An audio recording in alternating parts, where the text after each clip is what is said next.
The truth has a way of revealing itself, even when you are not looking for it. Welcome back to The Secrets of a Shadow.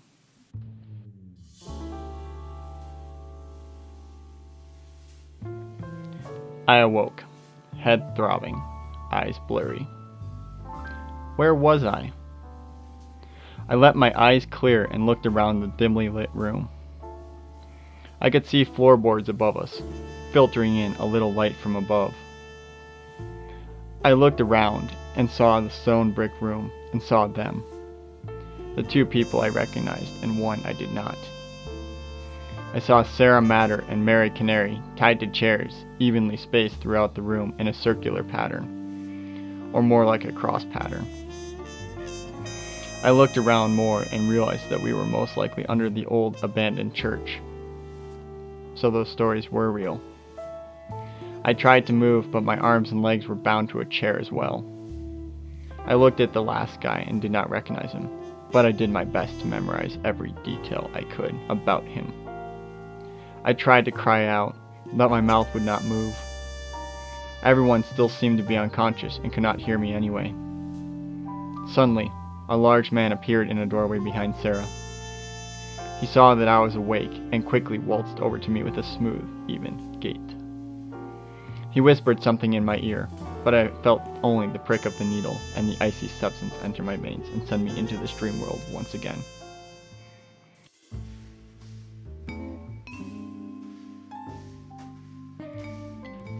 I awoke on the cold tile floor of my office.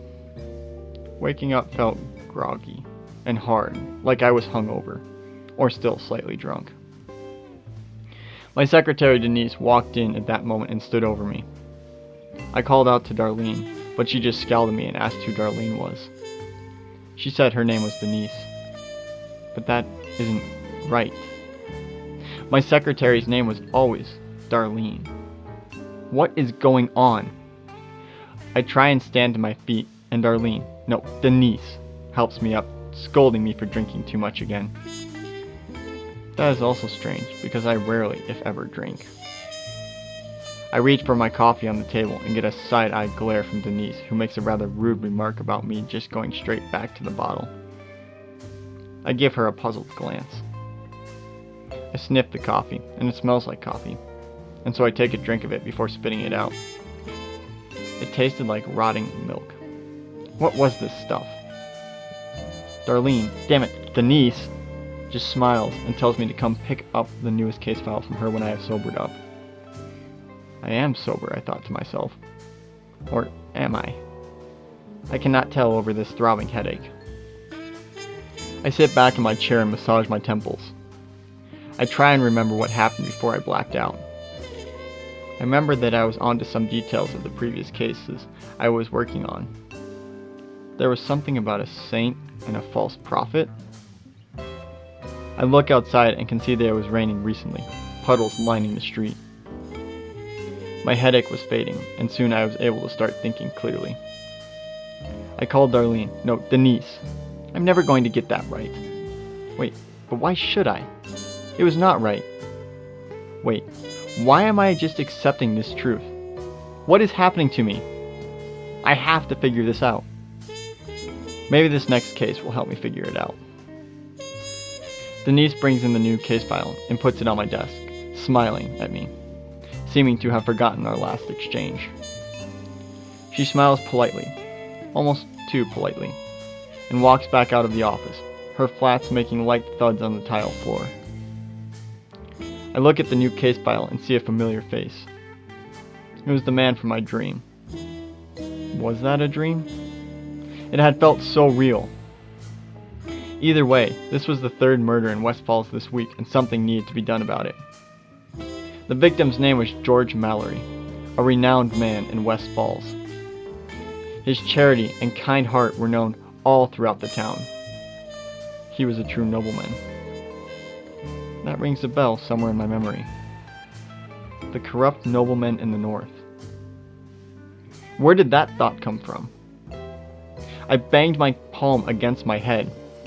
I feel like I am going crazy with all these intrusive thoughts. Where do they keep coming from? Okay, back to the file. George here was found dead in the north part of town near the old insane asylum. But what was he doing there? Everyone knew George only did work in the south part of town. That is where his business was. That is where his nonprofit ran. He had no business up north. Unless maybe he did, and no one knew about it. I grabbed my coat and hat and head up north to the crime scene. I waved goodbye to Darlene, damn it, Denise, as I left and told her not to wait up. She just smiled at me and waved politely. That is when I saw it. The tattoo on her wrist that had definitely not been there before. The red compass rose with 2 sets of initials and 2 odd symbols on it. She was one of them now. But how could that be? What was going on? The rain started again outside, and I looked into the drizzle that was quickly turning into a downpour. The thunder rolled like the sound of feet stomping on floorboards above my head. That is it. I am not actually here in my office. I am back at the church, in that room underneath the floorboards. The rain poured down.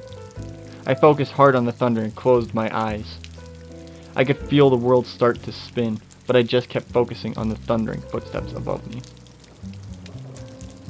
Suddenly, the world stopped spinning. I opened my eyes and I was back in the church. I could hear the sound of stomping and footsteps above me. Obviously some sort of gathering in the church above. Probably the cult getting ready for whatever plan they had been working on.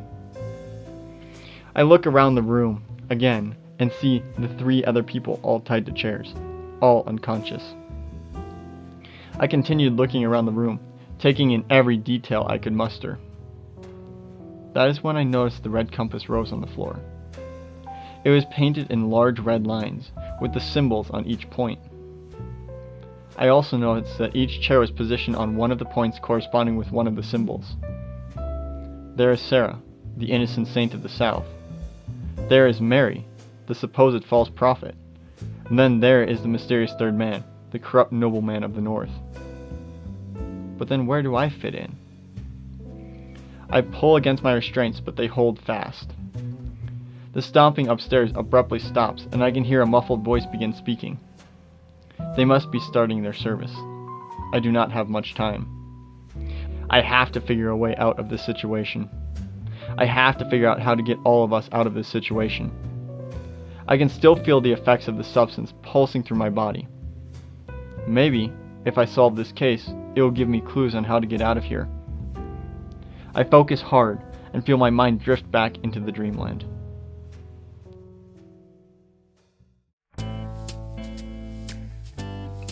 When I awake, I am at the crime scene. My yellow Cadillac parked on the curb.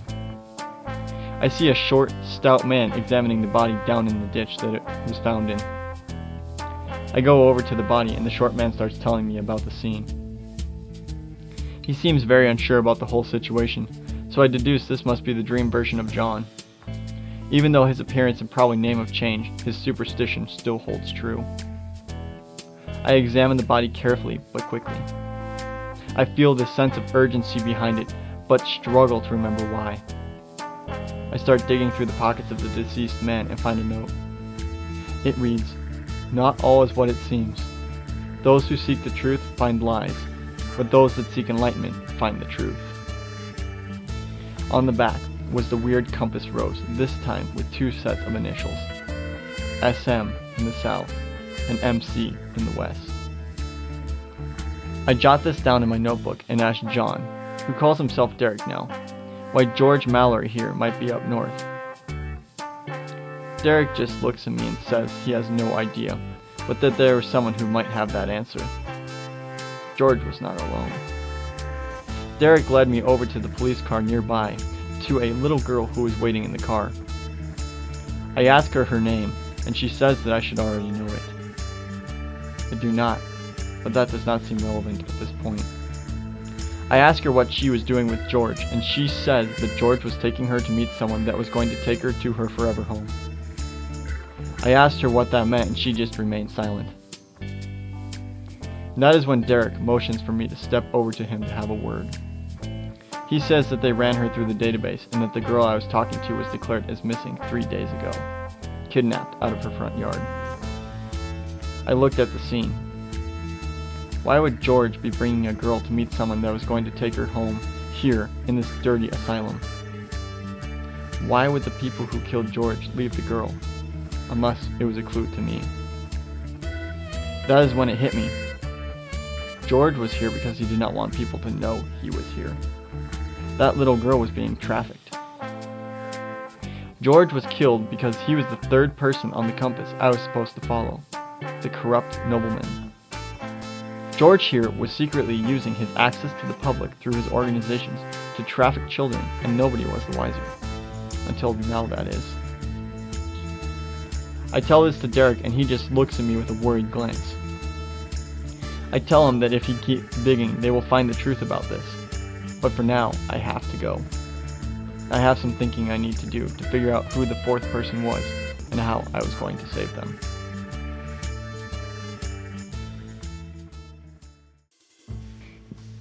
I hop into my car and drive back to my office. I wave to Denise, and sit down at my desk. I have to review my notes to figure out this puzzle. I start flipping through my notebook and immediately stop.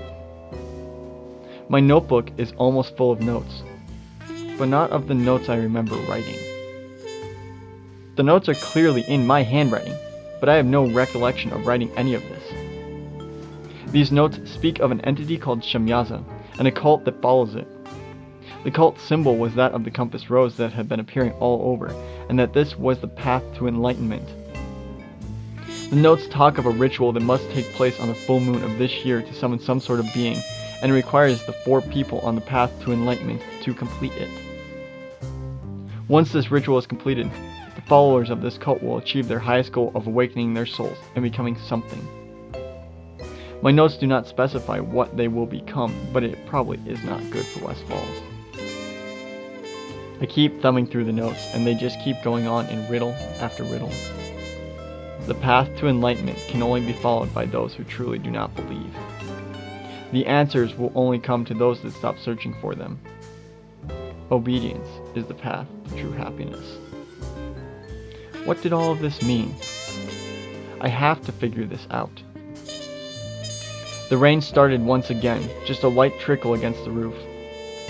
I ignore it and continue digging through my notes. Suddenly, I find a note that stands out among the rest. It reads, "The church of old is where answers will be found. Search beneath and you will rise above the rest." Suddenly, there was a knock on my door and a tall man approached me. He said it was time to go. Denise was standing behind him.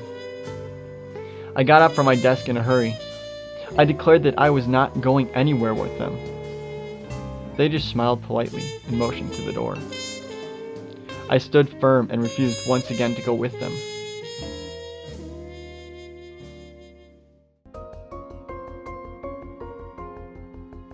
The rain poured louder outside. My head started throbbing. The figure stepped towards me and took me lightly by the wrist. I could not think straight. He guided me outside into my car. He put me in the back of the car and began driving. It was not long before I figured out that we were going to the old abandoned church on the eastern edge of town. I tried to fight, but my body was limp for some reason. We arrived at the church, and the man soon hoisted me onto his shoulder and dragged me into the church. He took me into the main steeple, but did not stop there. Instead, he began winding his ways down empty hallways and long corridors until we reached a dead-end wall deep underneath the church. The man then said some incantation, and the wall magically disappeared, and a room appeared behind it. It had 4 chairs, all positioned around a red compass rose. The other 3 chairs were all occupied by the corpses of the 3 murder victims I had been investigating. That is when I realized who the last person was on the path to enlightenment. It was me. I was the enlightened person in the compass. I was the one with all the answers, and I was going to be the last victim. The man placed me down in the last empty chair and injected me with something. The world began to spin, and I closed my eyes. I could hear the stomping of feet above me as people entered the church, their footsteps sounding like thundering rain, but there was nothing I could do anymore. I sat back in the chair and felt consciousness leave my body once again, and fell victim to the blackness that followed.